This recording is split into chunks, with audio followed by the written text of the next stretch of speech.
잠깐 기도하시겠습니다. 하나님 아버지 고맙습니다. 오늘 우리에게 아침을 주시니 고맙습니다. 오늘 주님 앞에 섭니다. 우리 주님의 은혜로 오늘 하루도 승리하게 하여 주시옵소서. 예수님의 이름으로 기도합니다. 아멘.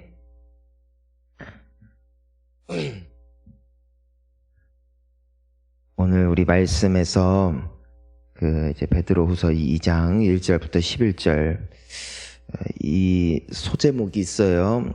거짓 선지자들과 거짓 선생들이 있다.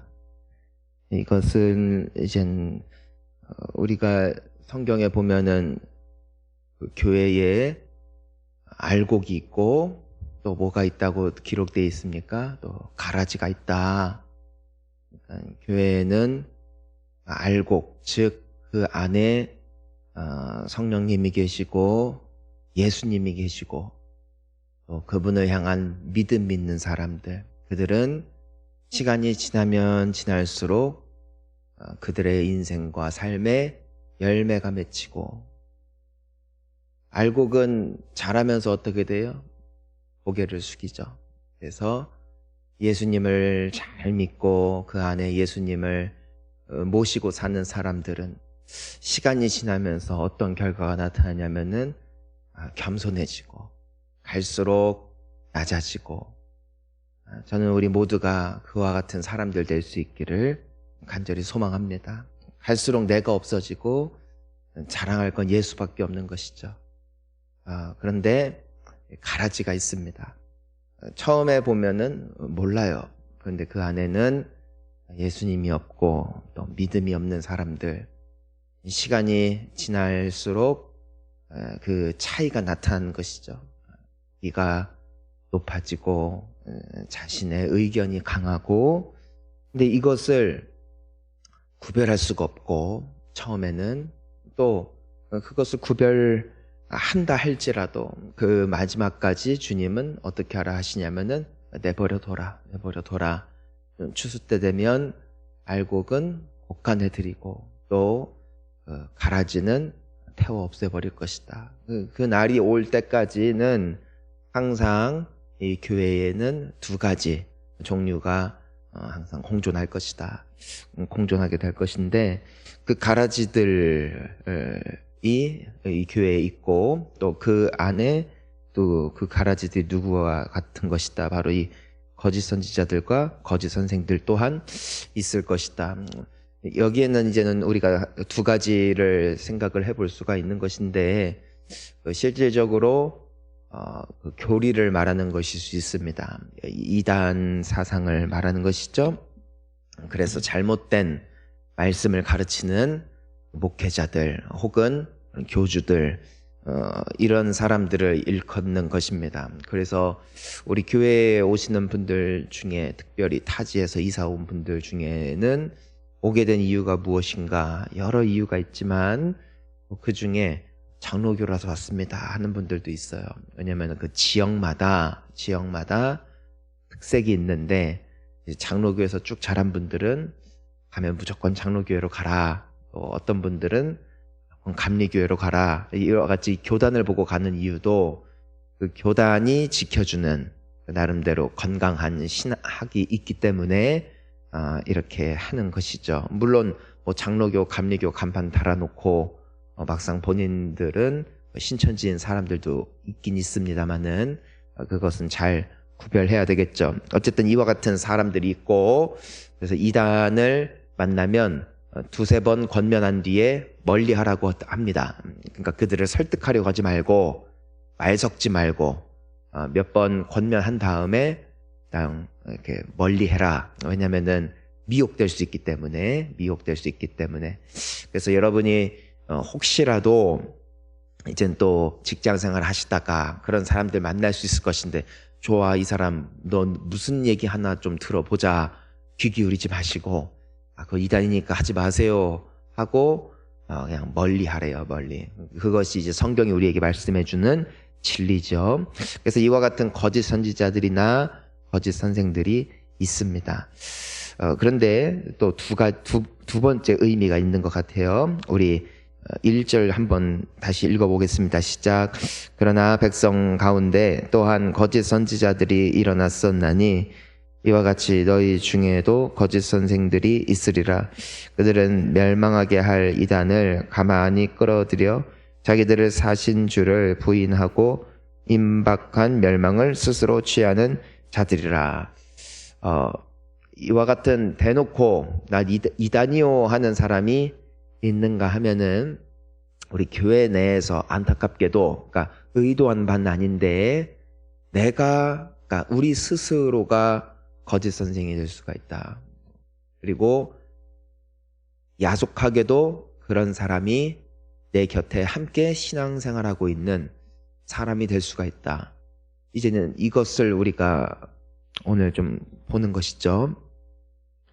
그 거짓 선생들의 특징이 있어요. 특징. 그러니까 이게 이단이라는 게 뭔가 두 가지가 있는데, 첫 번째는 자기들을 사신 주를 부인했다. 그러니까 예수를 부인한다. 그러니까 이 부인한다라는 것에는 이제는 어떤 뜻이 있겠습니까? 먼저 예수라는 존재는 하나님의 아들이 아니다. 그분은 하나님 아니다. 이렇게 대놓고 말하는 사람은 교회는 없을 것입니다. 그런데 여기서 주를 부인한다는 것은 주의 능력을 부인하고, 그러니까 내가 더 기도하고 더 예배해야 된다. 그리고 내가 더 주님의 말씀을 붙잡아야 된다. 이것이 주님이 우리에게 주신 말씀입니다. 우리는 좋으나 싫으나 우리 주님의 말씀이 진리인 줄 믿고 따르는 자들입니다. 때문에 주님을 부인한다라는 것은 그분의 말씀을 부인하는 것, 모이기 힘쓰는 것을 패하는 사람들, 예배를 부정하고 또 기도 열심히 하는 것을 어리석어 보이게 주장하는 사람들, 이 모든 것을 통틀어 주를 부인하는 겁니다. 혹은 하나님의 말씀에 대하여 우리가 들을 때 이 하나님의 말씀은 곧 예수시라고 돼 있어요. 그러니까 주를 부인한다는 것은 곧 말씀을 부인한다. 말씀을 부인한다는 것은 이건 하나님 말씀 아닌 것 같아, 이게 아니라 하나님의 말씀을 들었을 때에 우리의 자세는 어떤 자세가 돼야 된다는 것입니까? 내가 그렇게 설령 못 산다 할지라도 이 말씀이 진리인 줄 내가 믿는다는 분명한 신앙 고백을 가지고 말씀 앞에 나를 돌아보고 말씀 앞에 나의 초점을 맞추는 것이에요. 이것이 예수 중심입니다. 이것이 말씀 중심입니다. 그런데 기준이 바뀌는 겁니다. 기준이 문화가 되고 기준이 오늘날의 세대가 되고, 그래서 미국도 그렇고 이제는 그 자유주의 물결이 우리나라에도 들어오고 있는데, 실질적으로 미국에 있는 장로교단 중 PCUS라든가 또 감리교 중에 연합감리교, 이런 곳은 동성애자에게 안수를 줍니다. 즉 세례도 베풀고 그들은 목회자도 될 수 있으며 동성애 결혼을 인정한다는 것입니다. 왜냐하면 동성애는 우리가 생물학적 연구를 해보았을 때 이 사람들은 죄인들이 아니라 타고난 것이다라는 것을 받아들였다는 것이에요. 근데 성경은 동성애는 주님이 굉장히 금하신 죄 중에 하나입니다. 그러니까 옹호하지 않아요. 그런데 주를 부인한다. 뭐라고요? 곧 말씀을 부인한다. 그러니까 하나의 말씀보다 뭐가 더 중요하다? 인권이 중요하고 과학이 중요하고, 그리고 그 시대가 주창하고 있는 진리가 뭐보다 더 위에 있다. 하나님의 말씀보다 더 위에 있다. 이게 주를 부인하는 겁니다. 이번에도 제가 가끔 책이나 사람들이 좋아하는 글 혹은 그 영상들을 보면은 최근에도 이런 그 이야기가 있었어요. 어느 분이 자기는 무교래요. 이제 결혼을 앞두고 있는데 여자분이 근데 무교고 원래는 교회를 다녔는데 부모가 교회 안 다니면은 때리고, 더 웃기는 거는 그 집안에 그 부모는 근데 제사도 드렸대요. 그래서 이 여성분이 자기는 절대 교회 안 간다, 무교가 돼버렸어요. 근데 이제 결혼하려고 하는 그 남자 친구분이 이제 곧 결혼할 분, 이제 부모님에게 결혼 승낙 받으려고 갔는데, 공교롭게도 그 집안도 독실한 기독교 집안이에요. 그 시아버지 될 분이 그 여성분에게 뭐 이런저런 거 물어보다가 교회 다니냐 또 물어봤대요. 그래서 이 여성분이 난 교회 안 다닌다. 왜 안 다니냐 했더니 나는 그 일요일 날, 주일 날 오전 9시부터 5시까지 그 65세 이상 어르신들 검정고시 볼 수 있게 야학을 본인이 가르치고 있기 때문에 그 봉사활동 때문에 못 갑니다. 했더니 그 시아버지 될 분이 말했대요. 이미 예수님처럼 사는데 뭐하러 교회 가냐? 잘하고 있다 하고선 며느리를 칭찬하고 받아들였대요. 그랬더니 그 글이 이제 올라온 거죠, 인터넷에. 사람들의 한결같은 반응. 여기 제대로 된 기독교인이 있네. 여기에 드디어 개독이 아니라 기독을 받네 하면서 10의 9은 혹은 100의 99는 다 그런 반응이에요. 사람들이 다. 이게 제대로 된 종교지. 이게 제대로 된 신앙이지. 여러분 어떻습니까? 아마 여러분은 아닐 수 있겠어요. 왜냐면은 이미 교회에 깊이 속해 있으니까. 하지만 무엇을 좋아하는 줄 아시겠습니까? 사람들이. 그러니까 무엇에 호응하고 무엇에 반응을 하고 무엇을 칭찬하는지 알겠냐고요. 예배가 뭐가 중요해? 예배보다 더 중요한 게 있지. 이게 그들의 주장인 거예요. 여러분, 비틀즈의 존 레논이라는 사람, 이미 옛날 이제 사람들이 됐으니까, 하지만 그들이 세계를 흔들 때 그가 그런 말을 남겼죠. 우리가 예수보다 유명하다. 기독교는 곧 무너질 것이다. 스스로가 무너짐으로써 결국 진리는 영원하다는 것을 우리는 보게 되는 것이죠.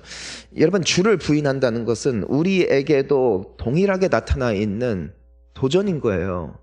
내가 사람들이 자연스럽게 생각하는 사상과 하나님의 말씀이 너무 대놓고 부딪히기 시작할 때에, 그때 우리가 사수해야 되는 것은 무엇인가? 우리는 진리를 믿습니다. 말씀이 생명임을 믿는 사람들이죠. 하지만 사람 좋아하고 인권에 관심이 많고 또 나 스스로가 이런 공동체에 속하는 그 소속감이 너무나 중요한 사람들은 때로 그렇게 가더라는 것이에요. 너무 그렇게 열심히 안 해도 돼. 괜찮아. 기도 못해도 마음에 품기만 해도 주의문하셔. 마음에 품기만 해도 주의문하셔. 이것은 제가 예전에 중국에 있을 때 어느 한 선교사님의 사모님이 저에게 말해줬던 거예요. 기도 안 해도 돼. 시간 지나고 보니까 마음에 품기만 해도 하나님은 다 들으시더라. 저는 그때 그게 진리인 줄 알았어요. 나중에 회개했어요. 왜냐하면 그것은 하나님의 말씀이 말씀하는 바가 아니라 나의 마음을 달콤하게 하는 선악과였을 뿐이에요. 근데 오늘날에도 교회에는 이와 같은 목소리들이 많이 있어요. 목장 예배 안 해도 돼. 예배 그렇게 열심히 안 해도 돼. 기도 어떻게 매일 그렇게 해. 그건 목사님들이 하는 거야.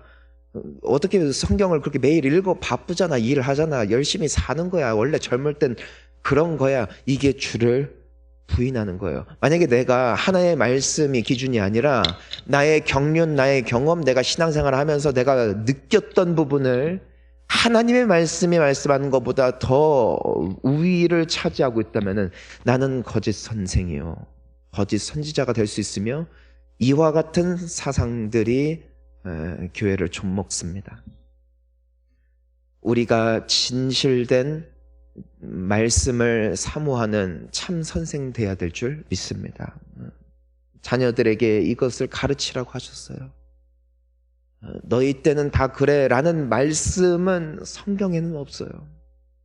예수를 믿어야 돼. 우리 기도해야 돼. 우리 모여야 돼요. 우리 함께 애써야 돼요. 이것이 말씀이에요. 모이기를 패하는 자들을 따라가지 말라고 했어요. 모이기를 힘써야 돼요. 하나 돼야 돼요. 그것이 참 선생입니다. 한 가지가 더 있어요. 주를 부인하고 또 뭐예요? 임박한 멸망을 스스로 취하는 자들이다. 이것이 두 번째. 이게 이제 2절부터 쭉 나와 있는 건데 이제는 시간 없으니까 정리해 드리자면은 무슨 말이냐면 예수 믿으니까 예수 믿으면서 죄 지을 수 있다. 괜찮다. 그렇게 말하는 사람들이에요.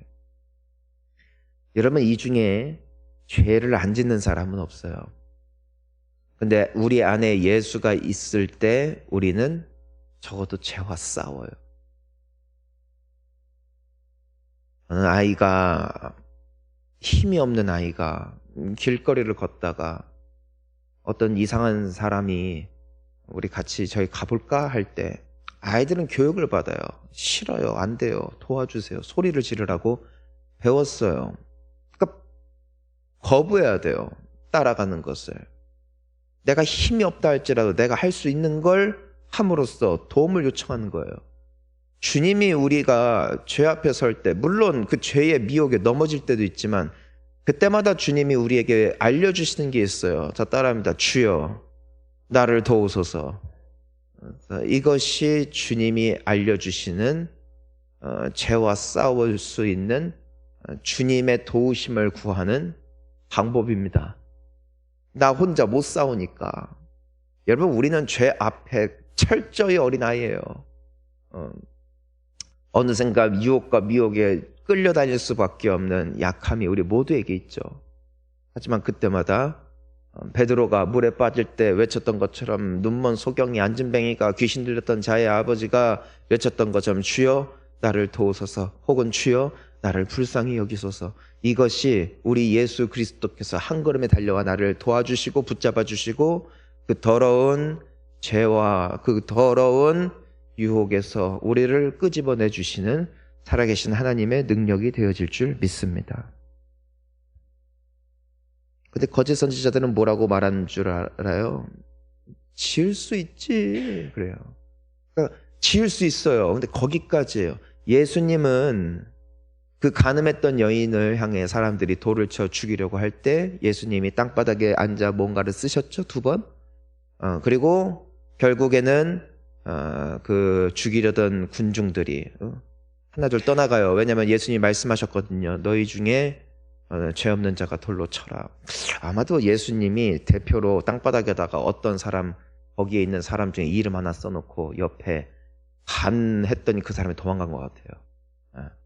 자기 죄 딱 아니까 뒤에 붙으면 이제는 동네 망신이니까 했던 것 같아요. 너희 중에 돌 없는 자가 쳐라. 또 그 다음 사람 이름을 썼던 것 같아요. 그러니까 하나둘 다 간 것 같아요. 여기 앉아있다가는 자기들이 더 오히려 이 여자 때문에 아주 망신당하겠다. 다 떠난 것 같아요. 근데 마지막에 누구 만났냐면 예수님과 여인만 남죠. 예수님이 뭐라고 말씀하세요? 나도 너를 정죄하지 않는다. 그러니까 우리는 이 은혜에 기뻐해요. 역시 주님은 나를 욕하지 않으시는구나. 날 정죄 안 하시는구나. 이런 나도 사랑해 주시는구나. 거기서 멈추면 안 돼요. 예수님은 거기서 뭐라고 말씀하세요? 돌아가라. 다시는 죄를 짓지 마라. 다시는 같은 죄를 짓지 마라. 그러니까 너 괜찮아. 내가 용서해 주니까 또 가서 아무 남자나 만나. 그게 아니에요. 이제 죄 짓지 마라. 이게 주님의 말씀이에요. 교회에는 이와 같은 목소리가 필요해요. 그것이 진리예요. 내가 예전에는 중독에 빠졌어요. 예전에는 친구를 예수보다 더 좋아했어요. 예전에는 돈을 더 사랑했어요. 하지만 주님은 오늘도 우리를 품어주세요. 말씀하세요. 가서 다시 죄를 짓지 마라. 왜냐하면 죄의 삭은 사망이다. 죄의 삭은 사망이다. 하지만 그것을 괜찮다고 말하는 사람들이 우후죽순 일어나기 시작했다는 것이고 그들이 곧 거짓 선생이다. 여러분 우리가 자녀들에게 우리가 배우자들에게 또 우리가 교회에서 함께 신앙생활하는 자들에게 얼마나 나 스스로가 거짓 선생을 자처할 때가 많은가. 내가 굉장히 인자하고 자비롭고 예수님 닮은 것처럼 흉내내지만 정작 진리는 없는 인생을 살아갈 때도 많진 않은가. 저는 저 스스로를 돌아봅니다. 나는 참 선생인가? 거짓 선생인가? 여러분, 우리 서로 격려하여 죄를 떠납시다. 우리는 죄로부터 예수 그리스도와 함께 죽은 자들이고, 우리가 어찌 다시 죄로 돌아가겠습니까? 우리가 어찌 예전과 같이 살겠습니까? 내가 약하다는 핑계로 언제까지 그것을 빌미로 마음껏 죄를 지으면서도 내가 예수를 사랑한다고 그분의 사랑을 확신하면서 살 수 있겠습니까? 그 끝은 멸망이요. 성령의 충만하심은 결코 이와 같은 자들에게 임하지 않음을 주님은 분명하고 선명하게 말씀하셨기 때문에 우리는 우리의 인생의 기준을 다시 한번 오직 말씀과 우리 주님 앞에 두며 살아갈 신앙인임을 고백하고 또 이 길을 달려가는 우리 모두가 되어야 될 줄을 믿습니다. 사랑하는 성도님 여러분, 거짓 선생의 자리에서 우리 모두가 일어나 오직 말씀 따라가는, 그리고 때로는 내가 넘어져도 다시 일어나 다시 말씀 붙잡는 우리 모두가 되어 시간이 지날수록 알곡과 같이 고개가 숙여지고 그 심판의 날 주님이 곳간에 거두어 주시는 거룩하고 복된 우리 모두가 될 수 있기를 예수님의 이름으로 축원합니다.